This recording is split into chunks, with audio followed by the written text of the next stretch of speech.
This is the Eat Well, Think Well, Live Well podcast. I'm Lisa Salisbury, and this is episode 85, Thought Errors.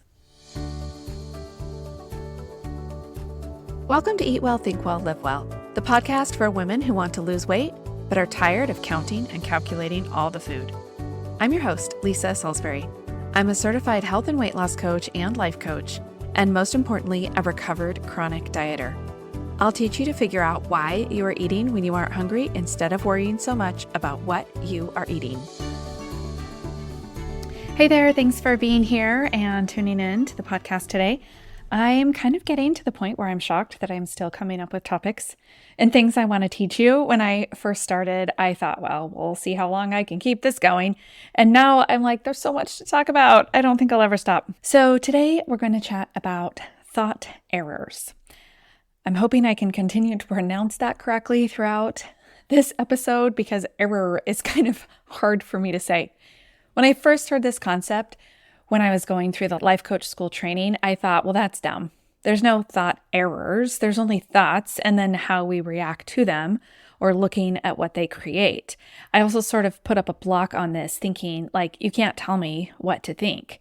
I felt like this term was like somehow telling me that there were true thoughts and not true thoughts, which is actually not the case. I also thought that there was something inherently wrong to these thoughts, like error meant to me that there was a wrong answer. And so I just thought, I just don't agree. I sort of dismissed this concept and thought, it's fine. I'm just not going to resonate with every concept taught here. But recently, in the last several months, I actually started understanding this concept more fully and really started studying it and working on it with a client. And I am like loving it now. So I want to help you understand it as well because I think it can be really useful. So let me read you the definition that we use as coaches. Thought errors are thoughts that create unwanted desire and cause unwanted actions. It's not that these thoughts are inherently wrong, as I previously thought. They are just leading us down a feeling action path that is not leading to a result that we want. Before we take a look at some examples of thought errors in our weight loss, let's look at what isn't a thought error. So we note in the definition that it says it's unwanted desire, which means that sometimes we create wanted desire. So this makes me think of my friend Amanda Lauder, who is a sex coach for Christian couples, and she was on the podcast a couple months ago. She is all about creating desire for sex. So her clients are creating desire, which leads to an action they want, which is sex with their partners. All desire then is not something that we want to avoid. So even desire for food could also not be an error when we are creating desire for the protein and fiber-filled food we have planned.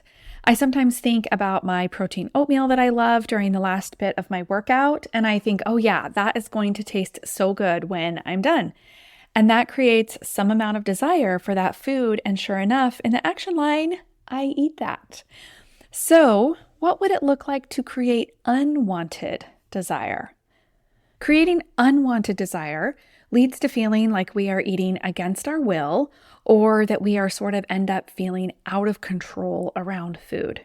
And then we are eating either foods we don't really want to be eating, like maybe the leftovers off our child's plate, or we just are plain overeating, eating beyond our comfortable fullness, that +3 on the hunger scale.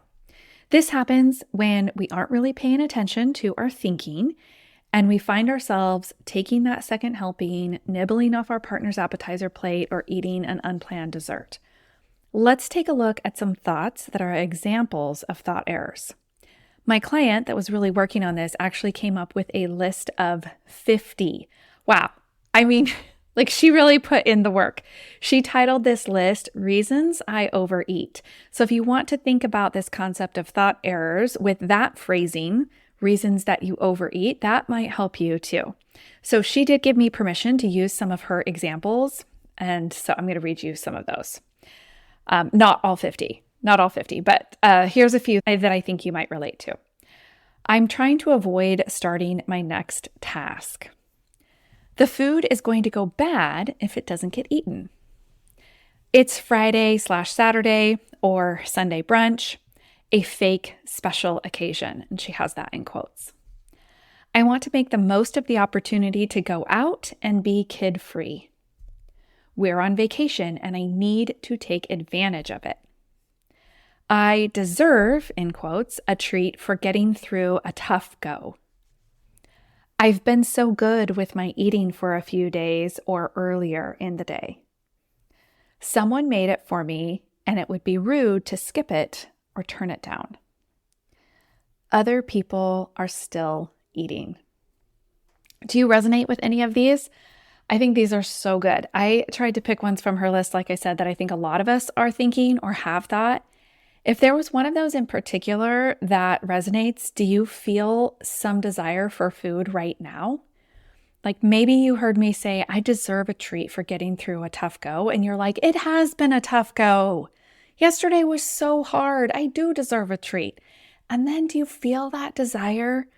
It's, by the way, crazy about our thoughts. We can actually create the desire for food right now, even if you aren't hungry, just with your thoughts.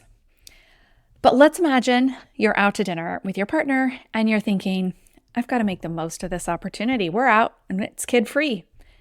That is going to really ramp up your desire for all the things on the menu. Can you see how that thought is just not serving you? I think that's really at the core of the thought error concept. These thoughts are just not serving your ultimate desires for confidence, longevity, peace around food, and weight loss. Continuing to think these thoughts and letting these thoughts be the primary ones is just making it harder for you to reach your goals. That's ultimately why we want to identify them and stop letting them live rent-free in your head. By the way, thought errors can also be super simple. I read you some of my clients from her experiences, but they can also sound like, I want that. I deserve that. That's going to taste amazing. I'll feel better if I eat that. So they don't have to be complicated or related to what you're doing. You can just be thinking, I want that, and have this very strong desire. So how do you get out of these thought error cycles? There's two things you're going to do. Number one, you're going to stop letting your lower brain, or that toddler part of your brain, make your food decisions. You've got to plan your food with your prefrontal cortex. If you think about your brain being in two parts, that upper brain, which is your prefrontal cortex, your human brain, and then your lower brain, which is like that in the moment brain. This is also the part of the brain that all of our habits are delegated to. So that is the part of the brain that we often allow to make our food decisions. And that is also the part of the brain that these thought errors are coming from. The part of your brain that is your higher human prefrontal cortex is the part that has your best interests in mind. This part should be in charge of all of your eating decisions until they become habits, which, by the way, for example, that protein oatmeal that I've referenced a couple of times, that is almost a habit because I eat it almost every day. So that's part of my go-to meals. I don't have to put that down on my plan. I don't have to plan that with my prefrontal cortex because it's a habit. So once you are in the habit of, eating vegetables every day for lunch, or some health habit that you are trying to implement and you are planning that with your prefrontal cortex, once it becomes a habit, that's really amazing, right? When you have done it so many times that it's down into that habit part of your brain. But we are not there yet. And there's a lot of things that I am not there yet with either. So I still do a lot of planning. So this is why my clients do a 24-hour practical plan each morning. They decide with their best brains what they are going to eat today, not their tired brain, not their after work brain, not their after taking care of kids all day brain, not their celebration brain, those brains that are thinking it's time to let loose. All of this is the part that is going to default to the habit thoughts that are leading to the increased unwanted desire. So when we notice that these thought errors coming in and we're feeling that unwanted desire bubbling up, this is not the time to change the plan. This is the time to fall back on our commitment. Why did we make this plan? Okay, so we're at the restaurant and you're like, oh my gosh, I got to take advantage. We don't have the kids here. And so I can order whatever I want. But then you remember, oh yeah, I have a plan for this. Why did I make that plan? What was even the point? Why am I trying to change my eating habits? Let your brain remember your reasons for having made the plan and then stay committed to the plan instead of listening to the thought error. Okay, but the first step is to make the plan. We have to make these food decisions with our higher brain. Okay, now the next step is to allow the urge. When you allow an urge or a craving, you're letting that desire exist in your body and not rewarding it. I know that sounds like super hard and terrible, but bear with me here. Ultimately, this is an interruption of the model, the self-coaching model, circumstance, thought, feeling, action, result. Typically, we have a thought, but here we're talking about a thought error, and it's like, I hardly ever get this thing. And then that creates that desire we've been talking about in the feeling line. And then in the action line, normally we would eat the thing. But in this case, when we are allowing urges, we are going to interrupt the model and allow or process in the action line. So we're not changing the thought because we've already had it. Okay, we can't go back in time and change the thought when we've already had it. We had that thought. What was the thought that I used in this example? Oh, I hardly ever get this. We have this thought, I hardly ever get this. And then instead of eating it, when we notice that increased desire, and you're like, wait, I have a plan. Then you allow the feeling. Instead of eating the thing, the action becomes allowing the feeling or processing. So there's a couple ways you can do this. You can pretend you're describing the feeling of desire to an alien. Okay, what does it feel like exactly? Someone who does not have a human body. You have to describe it to them. Where in the body are you feeling it? Is it moving fast or slow? Feelings, remember, are vibrations in the body, whereas thoughts are sentences in the brain. The feelings exist in the body, in your human body, where that is where you are having the emotional experience. So you can really describe that.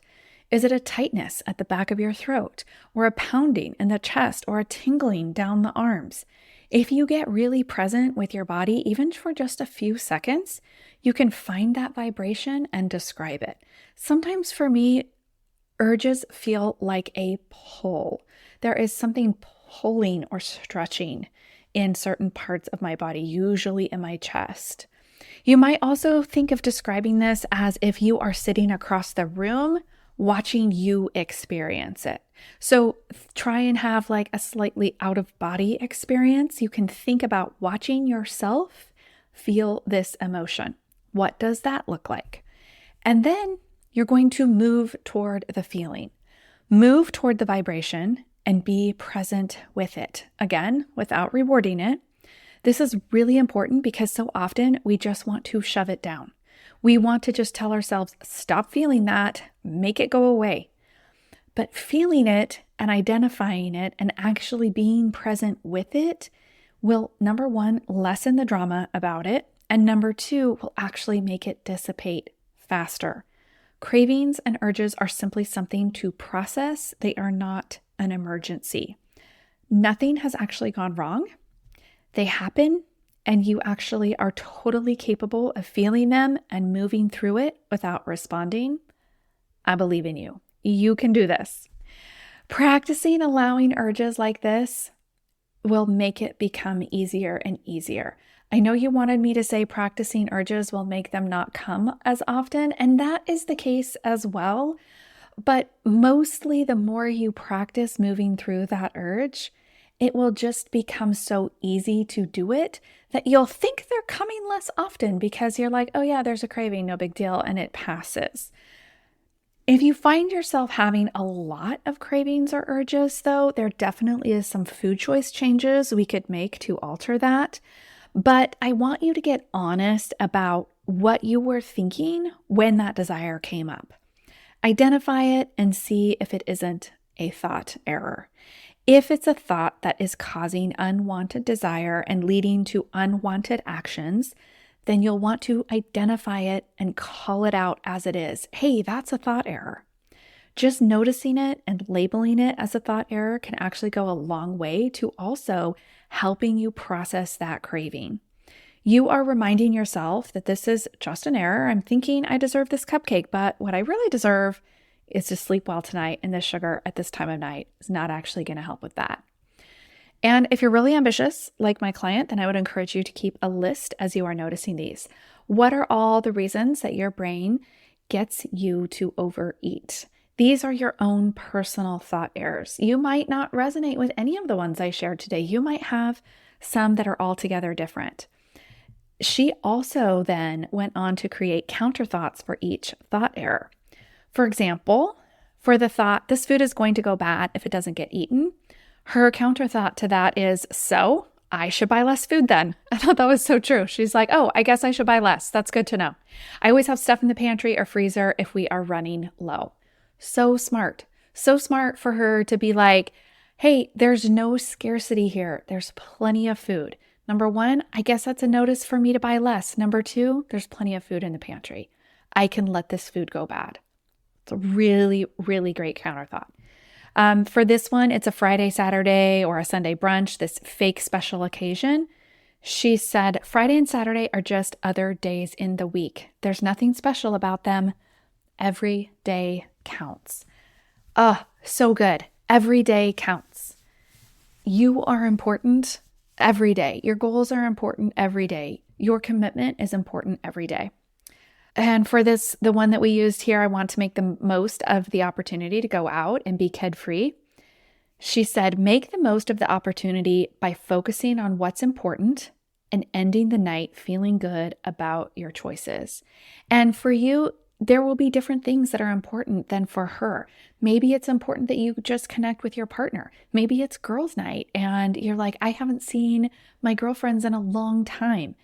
Focus on what's important, which, spoiler alert, probably going to be the people, probably more important than what you're eating, as always.